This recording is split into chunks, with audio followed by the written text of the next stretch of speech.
Dean were phenomenal. It was like they just said, well, I think you guys know what you want to do, so go out there and create some great matches. And they did, and it was awesome. So much happened there, and there was so much potential.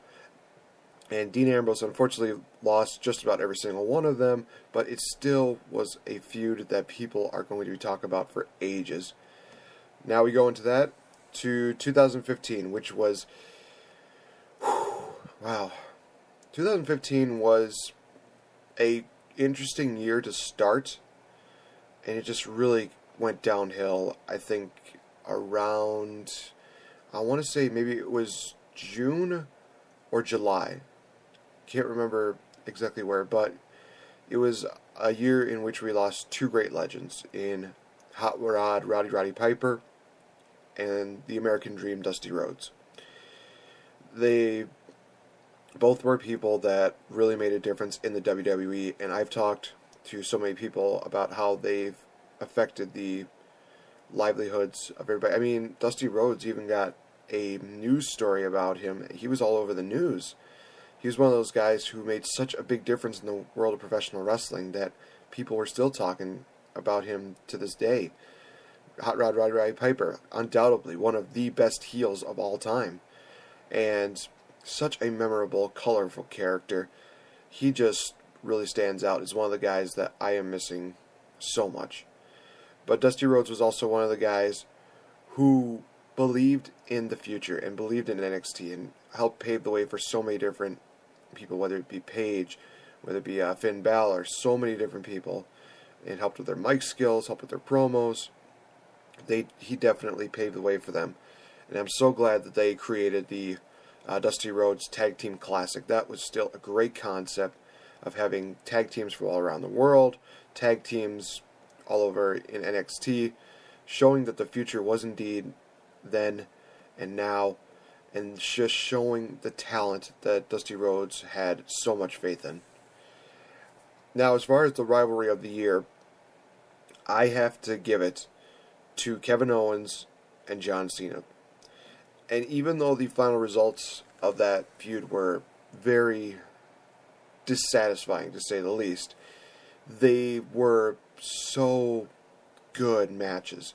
Even the third one, which people might say, it was okay. I mean, I thought the third matchup was, it didn't really get me as hyped up as I'd wanted it to, but I think that it was just because I was so wore out for the first two. It was just that good. I mean, Elimination Chamber, my God. Kevin Owens came in and he won his first matchup against John Cena.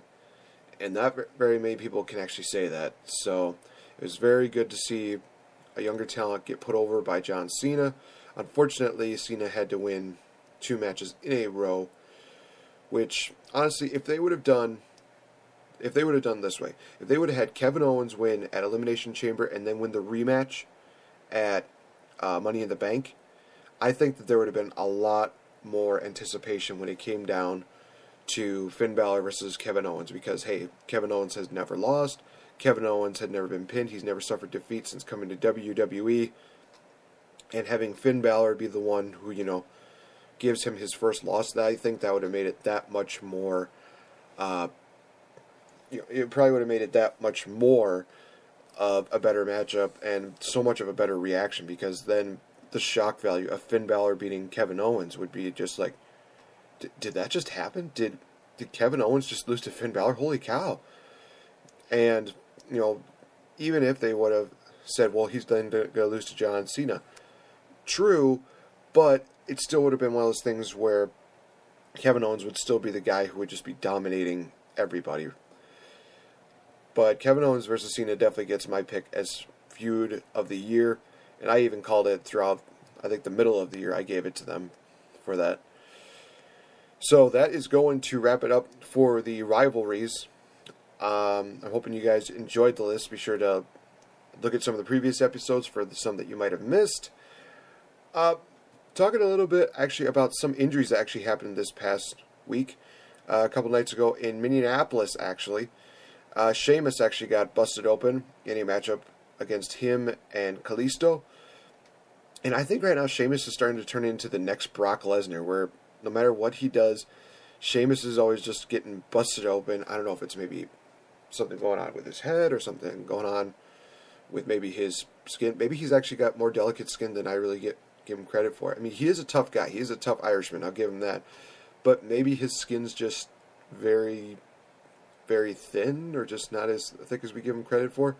Or maybe it's just the same spot. I mean, my God, so many times people can get hit in that same spot, and that probably is more likely to get busted open than on somebody who, you know, could be just what am I trying to say? Oh, then a spot that has not been busted open. I mean, if I have had a cut like above my forehead, I would think that right there, that same area would be more likely to get busted open than, say, a spot on my arm or something like that. And a lot of times that works, sometimes it doesn't.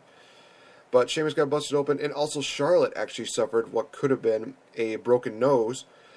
She had a match with Becky Lynch. Unfortunately, Becky hit a knee to the face of Charlotte. I believe that was accidental, because apparently the referee stopped the match and ended it as a no contest. Charlotte, you know, apparently was bleeding very, very badly. They had to actually change the ring for a little bit to get rid of all that, you know, blood from there. And Becky Lynch looked really worried. And actually somebody mentioned that, you know, there's a possibility that Charlotte may have to wear a nose brace the same way that, you know, Trish Stratus had to. And honestly, I look at that and I think to myself, that would actually be a really good way to get, you know, a good way to get heat. Because I think about that signature nose brace that, you know, Trish Stratus had, and the feud she had with Lita. The final matchup that they had on a Monday Night Raw, which was a main event in, I think it was in South Carolina or North Carolina, I can't remember where. But what happened was, during the matchup, Trish actually took that brace off, and then she smacked Lita in the face with it, and it gave her a little more something to use, not only as a weapon, but also just a way to get more heat. And that was kind of the same way with Cody Rhodes, too, when he had that whole disfiguration of the face. He used that face brace, I guess you could say, or the mask, whatever you want to call it, as a weapon. And people are going to be thinking, well, now he's just got an unfair advantage. It could be the same way with Charlotte, where she's going to have an unfair advantage going into WrestleMania, which I'll talk about in just a minute. And she could actually pull out the victory because of that. Actually, this past Thursday night on SmackDown, it was actually announced that it is going to be a triple threat match between Charlotte, Sasha, and Becky Lynch for the Divas Championship. Why this happened? Because during the matchup, the rematch between Becky and Sasha, Charlotte came in, she attacked, interfered, and in I think it was a backstage segment or a WWE.com exclusive. I can't remember which one it was exactly, but Renee was saying, how do you feel about, you know, just doing that? And Charlotte just says, you know, well, the fact is, neither one of them are going to be facing me at WrestleMania. So, you know, don't you have some other reporting things to do? And Renee Young was saying, well, oh, that's right. Charlotte was saying, like, don't you have to go somewhere to get, like, a big scoop?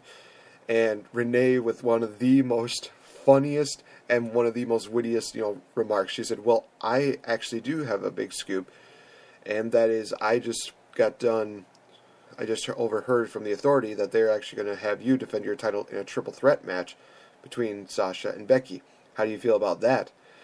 And just the reaction of Flair and Charlotte was just priceless. Flair always has that just priceless reaction of having just been like, did you just do that? Did you just say that? Are you kidding me? It's just so funny. I always love seeing Flair doing his, like, priceless shocked reactions. It's just like, did you just seriously say that? Are you serious, bro? What the hell? Excuse me. But yes, Charlotte and Sasha and Becky Lynch are going to WrestleMania in a triple threat match. The only thing that's missing right now is indeed Paige, and then my fantasy booking would have been so awesome. And then maybe I could be the new wrestling guru. But unfortunately, I don't know if they're going to really bring Paige into the picture, which is sad, because Paige definitely deserves it. She was the Divas Revolution for a long time until Becky Lynch, Charlotte, and Sasha came along. So I think it's only fair to put Paige in that matchup and have it a fatal 4-way match and make it just one of the best Divas matches in WrestleMania history. I'm going to talk about one more thing, and then we're going to wrap it up for this episode of Pro Talk Wrestling. It was announced this week that at Roadblock, it's going to be Brock Lesnar versus Bray Wyatt. And honestly, I look at this match and I think to myself, whoa, you're basically giving a WrestleMania match away for free, even though they're doing that for this month anyway. They're giving away basically to new subscribers Roadblock for free, NXT TakeOver Dallas for free, and they're also giving away WrestleMania for free. Again, new subscribers for, like, I think first 30 days or something like that. They're giving away those 3 events for free. I don't like that.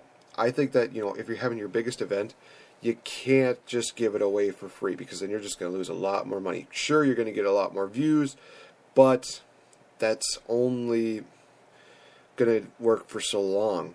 I mean, you got to find a way to make money. Views are only views. But if you have people paying to see this, then that's where your money's going to be at. So, Brock versus Bray at Roadblock. I'm actually looking forward to seeing how this match turns out, because I honestly said that if they wanted to really put Bray over and if they wanted to keep Brock as a dominant guy, have him face the Wyatt family in a 4-on-1 handicap elimination match.